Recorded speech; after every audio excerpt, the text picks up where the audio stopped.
Il a fait rire des millions de personnes à travers l'Europe avec rien de plus qu'une démarche chaloupée, un clin d'œil et une allure exagérément théâtrale. Aldo Machione, l'homme derrière l'un des personnages comiques les plus emblématiques du cinéma français et italien est passé des modestes planches de Turin aux écrans des années 1970. Adoré du public, mais souvent cauchemardesque pour les réalisateurs, il a bâti une légende faite d'humour absurde et de bravade théâtrale. Mais une fois les caméras éteintes, l'homme derrière le masque a disparu dans le silence jusqu'à aujourd'hui. Que s'est-il réellement passé avec cet artiste unique et pourquoi s'est-il retiré alors qu'il avait encore tant à offrir? Né dans la ville industrielle de Turin en Italie, Aldo Machione a grandi dans une famille ouvrière où le rire était une monnaie précieuse. Dès l'enfance, Aldo montrait un sens aigu du timing et de l'imitation, des talents qui allaient définir toute sa carrière. Ses idoles de jeunesse n'étaient pas des chanteurs d'opéra italiens ni des footballeurs, mais des stars du cinéma américain. À la maison, il amusait sa famille en imitant l'énergie frénétique de Jerry Lewis et le charme assuré de Clark Gable. Il ne se contentait pas d'imiter, il interprétait. Il étudiait leur langage corporel, leurs tics, leur silence. Il comprenait instinctivement comment faire rire les gens. Au début des années 60, Machione connaît son premier grand succès en participant et en remportant un radio-crochet populaire. Une émission de talent radiodiffusée qui préfigurait les concours de talent télévisés modernes. Cette victoire lui permet d'obtenir un rôle dans un théâtre local à Turin où il se distingue immédiatement, non pas par une formation classique, mais par une présence scénique, brute et magnétique. Le public était captivé par sa gestuelle. Il pouvait provoquer un rire avec un faux pas ou une grimace exagérée. Ce théâtre devient son laboratoire. Soir après soir, il y teste de nouveaux numéros, affine son rythme comique et découvre la puissance du silence entre les gags. Peu après, il est recruté dans un groupe qui va marquer la décennie suivante de sa vie, les Brutto. Formé avec d'autres artistes italiens Gianni Zulo, Hector Bruno, Jacques Guérini et Elio Piatti, le groupe est un mélange déjanté de rock and roll, de burlesque et de parodie. Ils ne faisaient pas que chanter. Ils se jetaient contre les murs, tombaient de leurs chaises, portaient des costumes ridicules et lançaient des blagues en plein milieu de chansons. Les Brutto deviennent rapidement une sensation en France et en Italie où leur énergie anarchique s'accordait avec la contre-culture juvénile de l'époque. En se produisant à l'Olympia de Paris, l'une des salles de concert les plus prestigieuses d'Europe, les Brutto faisaient souvent la première partie de grandes stars comme Sacha Distel. C'est lors de l'un de ces spectacles qu'Aldo dévoile ce qui allait devenir sa marque de fabrique, la démarche Machione. Une démarche ridicule, hyper masculine, torse bombé et balancement de hanches exagérés. Inspiré en partie par Alberto Sordi, autre légende comique italienne, cette démarche était à la fois une parodie de la bravade macho et une invitation à rire de l'ego lui-même. Le public est conquis. Rapidement, les tabloïds français le surnomment « Aldo la classe ». Une expression à la fois ironique et affectueuse. La démarche devient si populaire qu'elle est imitée par les écoliers, parodiée dans d'autres films et même montrée dans les émissions de variété françaises comme Sketch à part entière. La notoriété d'Aldo grimpe en flèche et il ne faut pas longtemps pour que le monde du cinéma vienne frapper à sa porte. En 1970, le réalisateur acclamé Claude Lelouch, connu pour « Un homme et une femme », décèle chez Machione une étincelle que d'autres avaient ignorée. Lelouch lui offre un rôle dans « Le Voyou », un film policier sombre avec Jean-Louis Trintignant, non pas dans un rôle comique, mais comme un personnage secondaire qui apporte un contraste et une profondeur à l'ambiance noire du film. La capacité de Machione à voler la vedette d'un simple regard ou d'un geste ne passe pas inaperçue. 2 ans plus tard, Lelouch fait à nouveau appel à lui pour « L'aventure, c'est l'aventure ». Une comédie criminelle loufoque avec Lino Ventura, Charles Denner et le légendaire Jacques Brel. Dans une scène désormais culte, les personnages se lancent collectivement dans une interprétation de la fameuse démarche de Machione. Un moment extraordinaire où fiction et réalité se confondent. Ce n'était plus juste un homme drôle avec une démarche absurde. Aldo était devenu un phénomène. Le film est un immense succès à travers l'Europe et établit Machione comme bien plus qu'un simple effet de mode. Il devient un nom qui attire les foules. Les réalisateurs comprennent alors que faire appel à Aldo garantit des rires et des entrées.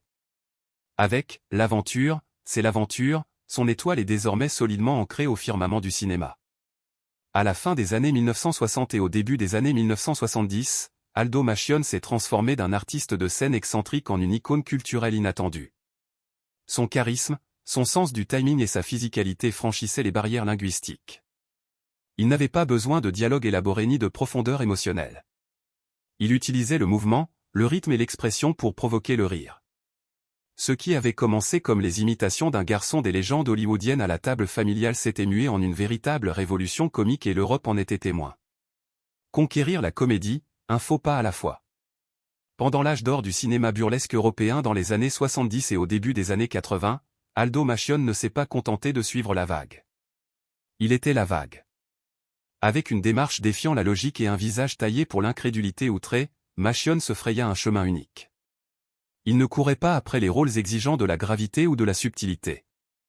Au contraire, il se jetait à corps perdu dans des personnages ridicules, flamboyants et outrageusement excessifs. Ce que les critiques prenaient souvent pour de la bouffonnerie était en réalité une performance finement calculée. Derrière chaque chute, chaque mot se cachait une compréhension instinctive du rythme comique, du langage corporel et de l'art de captiver un public d'un simple regard en coin. Entre 1975 et 1982, Machione était pratiquement omniprésent dans le cinéma français et italien. Ses collaborations avec Pierre Richard étaient particulièrement iconiques. Dans « Je suis timide, mais je me soigne », il incarnait un faux dandy assistant à un héros socialement maladroit joué par Richard. La chimie entre les deux, l'un nerveux et névrosé, l'autre bruyant et inconscient, relevait de l'alchimie cinématographique pure. Le film fut un succès au box-office en France attirant près de 2,7 millions de spectateurs et consolidant la réputation de Machione en tant que faire-valoir comique irrésistible. La même année, Machione jouait dans « C'est pas moi, c'est lui », partageant à nouveau l'écran avec Richard. Cette fois, l'intrigue tournait autour d'une confusion d'identité et d'ego surdimensionné dans le showbiz, des thèmes reflétant de près la propre vie de Machione. Il y jouait Aldo Barazzuti, un vantard pris dans un tissu de mensonges. Le film lui permit de se parodier lui-même, un acteur dont la notoriété reposait sur des rôles de fanfaron, tout en explorant de nouvelles dimensions du burlesque. Les spectateurs français adorèrent cette mise en abîme comique et les critiques commencèrent à reconnaître que le slapstick de Machione cachait une réelle conscience de soi. Dans « Plus beau que moi, tu meurs », réalisé par Philippe Clair, Machione toucha presque à l'autoparodie. Interprétant un gigolo italien enchaînant les catastrophes, il transforma la vanité en un art tragicomique. Le public riait du personnage d'Aldo parce qu'il était dans le déni, mais pas seulement. Il y avait une vulnérabilité sous ce vernis, une pointe de solitude qui rendait le rire un peu amer, une performance que les critiques encensèrent tout en la descendant, mais qui ne laissa personne indifférent. Volontairement ou non, Machione avait mis le doigt sur une veine plus profonde de la comédie, flirtant avec la mélancolie. Rien dans sa carrière ne suscita pourtant plus de débat que son rôle de Tassin dans « Mais où est donc passée la 7e compagnie » de Robert Lamoureux. Ce film burlesque sur 3 soldats français tentant d'échapper à la capture pendant la Seconde Guerre mondiale devint un phénomène culturel en France attirant plus de 4 millions de spectateurs. L'interprétation de Tassin par Machione, un soldat charmant mais totalement à côté de la plaque, fit sensation. Sa réplique devenue culte, « Chef, j'ai glissé ». Chef entra dans la culture populaire. Les enfants l'imitaient dans les cours d'école. Les adultes la ressortaient au bistrot. Tassin n'était plus un simple personnage. C'était devenu une figure comique archétypale. Cependant, les coulisses furent bien moins joyeuses. Machione s'opposa régulièrement à Jean Lefebvre qui jouait le sarcastique Pithiviers et au réalisateur Lamoureux qui privilégiait un contrôle strict à l'improvisation. L'envie de Machione d'improviser, de faire des blagues ou de sortir du personnage entre les prises exaspérait une équipe plus conventionnelle. Un jour devenu légendaire, après s'être fait réprimander par Lamoureux pour avoir gâché une scène, Machione disparut. Toujours en tenue militaire, il quitta le plateau pour errer dans la campagne normande, finissant dans un café de village. Là, il aurait téléphoné au producteur Alain Poiré en exigeant qu'on lui apporte une limonade et des excuses. Poiré envoya une voiture et la limonade. Lamoureux, lui, resta inflexible. Lorsque vint le moment de tourner la suite, on a retrouvé la 7e compagnie, l'équipe pensait que Machione reviendrait. Après tout, le succès du film reposait en grande partie sur l'alchimie du trio. Mais Aldo refusa, évoquant un conflit d'agenda. Les initiés savaient, la tension était devenue irréconciliable. Si Lamoureux affirma plus tard que le différend était contractuel, Machione exigeant un cachet plus élevé, d'autres proches de la production confirmèrent que l'acteur avait catégoriquement refusé de retravailler avec Lefebvre ou Lamoureux. Henri Guibet fut engagé pour le remplacer et bien que le film ait bien marché, de nombreux fans remarquèrent l'absence. Le charme sauvage et imprévisible que Machione apportait ne pouvait tout simplement pas être imité. Les conséquences furent notables. L'image de clown sympathique de Machione en prit un coup. Des rumeurs couraient sur son caractère instable, son ego, son manque de fiabilité. Bien qu'il continuât à décrocher des rôles jusqu'à la fin des années 1980, la magie s'était estompée. L'industrie, toujours avide de jeunes talents plus dociles, chercha ailleurs. Machione, jadis roi de la comédie chaotique, faisait désormais face à un avenir incertain. Sa démarche faisait toujours rire, mais les histoires en coulisses suscitaient désormais d'autres réactions. À l'ombre derrière le rideau qui change. Alors que l'âge d'or du cinéma européen des années 70 s'estompe, la lumière éclatante qui avait autrefois suivi Aldo Machione s'éteint peu à peu. Les années 1980 marquent l'arrivée de nouvelles sensibilités comiques en France comme en Italie, moins de burlesque, plus de sophistication, moins de clowns flamboyants, plus d'anti-héros introspectifs. Pour un artiste comme Aldo, dont toute la persona repose sur des gestes exagérés, une fanfaronnade bruyante et une théâtralité pleine de charme absurde, ce virage est difficile à négocier. Machione continue de travailler, apparaissant dans des films comme Le Cowboy de George Lautner ou Aldo et Junior, une tentative de buddy comédie avec le jeune acteur Rémi Laurent. Mais ces films peinent à trouver leur public tant sur le plan commercial que critique. Les spectateurs qui riaient autrefois aux éclats face aux pitreries physiques d'Aldo trouvent désormais ces personnages dépassés. Même le public français, longtemps fidèle à cette fusion italo-française qu'il incarnait, se tourne progressivement vers de nouvelles stars comme Thierry Lhermitte, Coluche ou plus tard l'absurde raffiné de Jacques Villeray ou le cynisme inséré de Jean-Marie Bigard. Aldo la classe, le dragueur fanfaron à la démarche outrancière et aux phrases toutes faites, devient une relique. En 1986, il joue dans Pizza, Molto Passione, Poco Condimento, une comédie musicale dans l'univers de la pizza. Malgré son ambition musicale et des décors stylisés, le film échoue à retrouver le tempo comique qui faisait autrefois sa force. Les critiques le jugent forcé et dépassé. Machione, désormais quinquagénaire, semble s'accrocher à un passé que le public a déjà oublié. À la fin de la décennie, Aldo Machione prend la difficile décision de ranger le costume de son alter ego québécois. Aldo la classe, avec sa poitrine bombée et sa fanfaronnade ridicule, est mis au placard. Mais sans ce masque, l'homme né Aldo Machione à Turin en 1938 se retrouve face à un vide existentiel. Les directeurs de casting ne savent plus quel rôle proposer à un acteur dont l'identité entière s'est confondue avec un seul archétype comique. Il tente un discret retour dans les années 1990, multipliant les apparitions dans des séries télé et des spectacles de théâtre. Mais même la nostalgie a ses limites. En 1991, le célèbre dessinateur d'Astérix, Albert Uderzo, lui rend hommage en le caricaturant sous les traits d'un soldat romain vaniteux dans Astérix, la rose et le glaive. L'image, celle d'un légionnaire prétentieux, marchant avec la fameuse démarche Machione, est à la fois une reconnaissance et un aveu discret, l'homme est devenu une caricature de lui-même. Sa dernière apparition au cinéma se fait dans Travaux, on sait quand ça commence. De Colin Serrault où il incarne un carreleur vaniteux et sans talent, un rôle ironiquement en écho à son propre déclin. Il reste drôle, mais l'humour est désormais teinté de mélancolie. La démarche est intacte, mais l'éclat a disparu. Les rires tonitruants ont laissé place à des sourires discrets et à un sentiment persistant de perte. Dans les années 2010, Aldo Machione s'éclipse quasiment de la vie publique, vivant dans le sud de la France, loin des scènes de l'Olympia ou des plateaux parisiens. Lors de rares interviews, il évoque le passé avec franchise mais sans amertume. « Je suis un clown triste », avoue-t-il un jour, un clown conscient que son heure est passée. Et pourtant, dans les compilations YouTube, les vieux scopitones et les rediffusions télévisées, la jeune génération redécouvre parfois Aldo. Ce sourire en coin, cette démarche ridicule et cette allure inimitable survivent non comme une tendance à la mode, mais comme les échos d'un temps où la comédie était grande, exubérante et joyeusement absurde. Pour Aldo Machione, même lorsque le rideau est tombé, les applaudissements résonnent encore, s'éloignant sans disparaître. Tout à fait. En 2010, Aldo Machione avait 72 ans. L'icône comique autrefois incontournable du cinéma français et italien n'était plus apparue dans une production majeure depuis plus d'une décennie. Bien qu'il ne fût pas totalement oublié, il était devenu un souvenir nostalgique pour une génération plus âgée, associée aux rediffusions granuleuses et aux coffrets DVD. C'est pourquoi sa décision soudaine de participer à La Ferme Célébrité, une émission de télé-réalité française, a stupéfié aussi bien les fans que les observateurs du milieu.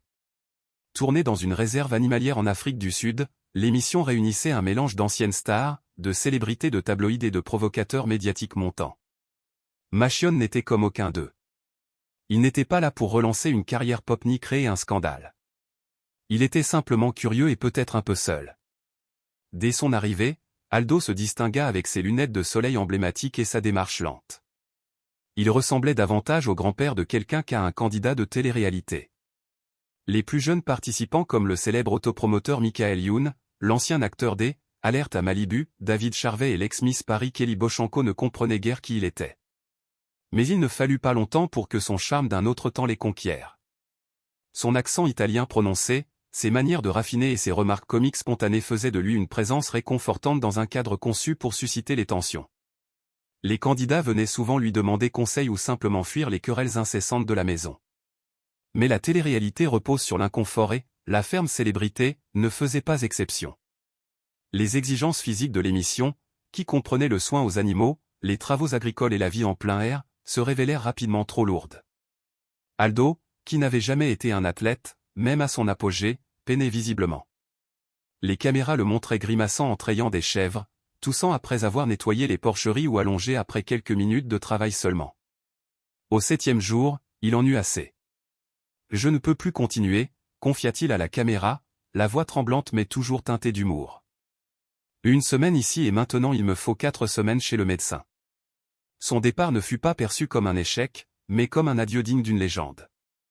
TF1 diffusa un montage émouvant de ses meilleurs moments dans l'émission accompagné du classique « Ti amo » d'Umberto Tozzi. Les autres participants pleuraient. Les téléspectateurs envahirent les réseaux sociaux de messages d'affection. C'était un adieu à plus qu'une émission de télé-réalité. C'était en quelque sorte la dernière révérence publique d'Aldo. Dans un rebondissement digne de son héritage cinématographique, son dernier acte fut de nommer Michael Youn comme nouveau chef de la ferme. Un choix controversé qui plongea le groupe dans le chaos et fit la une des journaux le lendemain.